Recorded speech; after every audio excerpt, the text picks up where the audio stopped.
हाथी और चूहा की कहानी। एक राज्य में एक राजा का शासन था। हर सप्ताह पूरी शानो शौकत से नगर में उसका जुलूस निकला करता था, जहाँ प्रजा उसके दर्शन किया करती थी।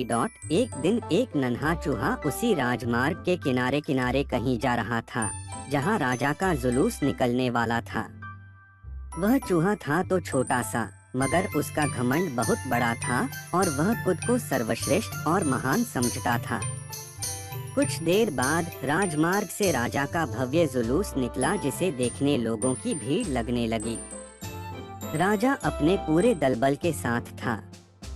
उसके सैनिक उसे घेरे हुए थे। कई मंत्री और अनुचर उसके पीछे थे। वह एक विशाल शाही हाथी पर सवार था। हाथी शाही था, इसलिए उसे भव्यता से सजाया गया था और उसकी शान भी देखते बनते थी। जुलूस में हाथी के साथ एक शाही बिल्ली और एक कुत्ता भी थे। राजा का जुलूस देखने को उमड़ी भीड़ राजा के साथ साथ उसके शाही हाथी की भी प्रशंसा कर रही थी। यह सुनकर घमंडी चूहे को बहुत बुरा लगा। वह हाथी को गौर से देखने लगा, फिर सोचने लगा, इसमें ऐसी क्या खास बात है जो मुझ में नहीं। मैं भी उस जैसा ही हूँ। मेरे पास भी 2 आँखें, 2 कान, 1 नाक और 4 पैर हैं। फिर उसकी इतनी प्रशंसा क्यों? उसके विशाल शरीर के कारण, लंबी सूंड के कारण, छोटी छोटी आँखों के कारण या झुर्रीदार चमड़ी के कारण? किस कारण? एक बार तुम लोग मुझे देख लो, उस हाथी को भूल जाओगे। मैं हाथी से ज्यादा महान हूँ।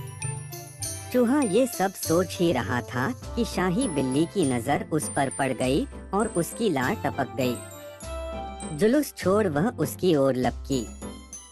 फिर क्या था? चूहा अपनी सारी महानता भूलकर दुम दबाकर भागा। भागते भागते वह हाथी के सामने आ गया।